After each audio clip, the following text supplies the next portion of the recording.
নমস্কার বন্ধুরা, ডলি রন্ধনশালায় সবাইকে স্বাগত। আর আজকে তোমাদের সাথে দারুণ একটা চটপটা রেসিপি শেয়ার করব। এটা খেতে যেমন মজা তেমন কিন্তু বানাতেও খুব সোজা। আমি এখানে পেঁয়াজগুলিটা প্রথমে ছোট ছোট করে কেটে আমি রেডি করে নেব। সব পেঁয়াজগুলি কিন্তু আমার কাটা রেডি হয়ে গেছে। এরপর কড়াইয়ের দিকে চলে যাব রান্নার জন্য। এখানে পরিমাণ মতো সরষের তেল গরম করে নিয়েছি। এরপর দেখো আমি এখানে দুটো ডিম ভাজার জন্য আমি কড়াইয়ের মধ্যে দিয়ে দিলাম, আর সাথে দিয়ে দিলাম স্বাদ মতো লবণ। এবার আমি ডিমটাকে একটু নাড়াচাড়া করে ঝুড়ি ঝুড়ো করে খুব সুন্দর করে লাল করে ভেজে নেব। ডিমটা আমার ভাজা রেডি হয়ে গেছে। এবার আমি ভাজা ডিমগুলোকে প্রথমে তুলে নিলাম।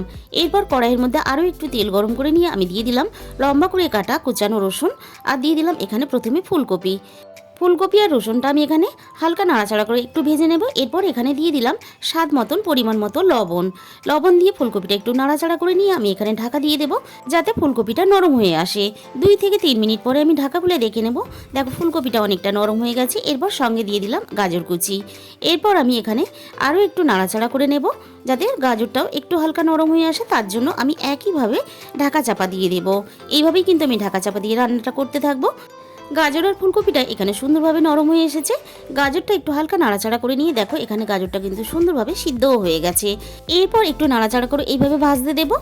এরপর দেখো দিয়ে দিলাম আমি এখানে অল্প পরিমাণ হলুদ গুঁড়ো কালারের জন্য, আর সাথে দিয়ে দিলাম কেটে রাখা ক্যাপসিকাম আর পেঁয়াজকলি।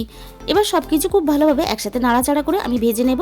এই রেসিপিটা বানিয়ে তোমরা কিন্তু যখন ইচ্ছে খেতে পারো, আর দারুণ খেতে হয়। এবার আমি এখানে সবকিছু একসাথে খুব ভালোভাবে সুন্দর করে ভেজে নেব। নালে আমার ভাজা এখানে প্রায় রেডি হয়ে এসেছে, তাই আমি এখানে দিয়ে দিলাম চেরা দুটো কাঁচা লঙ্কা। এটা একদিন হলেও তোমরা বানিয়ে দেখো, বাড়ি কিন্তু ছোট থেকে বড় সবাই পছন্দ করবে। আর ভেজে রাখা ডিমগুলো আমি দিয়ে দিলাম, আর সাথে দিয়ে দিলাম 2 চামচ পরিমাণ টমেটো সস, আর তার সাথে দিয়ে দিলাম আরও চটপটা করার জন্য 1 চামচ রেড চিলি সস, আর সাথে দিয়ে দিলাম 1 চামচ কর্নফ্লাওয়ার আগে থেকে আমি রেডি করে রেখেছিলাম। এরপর সবকিছু একসাথে খুব ভালোভাবে নাড়াচাড়া করে নিলাম। আমার কিন্তু দারুণ স্বাদের এই রেসিপিটা রেডি হয়ে গেছে। তাহলে আজকে এই পর্যন্ত। দেখা হবে অন্য কোনো রেসিপির সাথে। সবাই সুস্থ থাকবেন, ভালো থাকবেন, সাবধানে থাকবেন।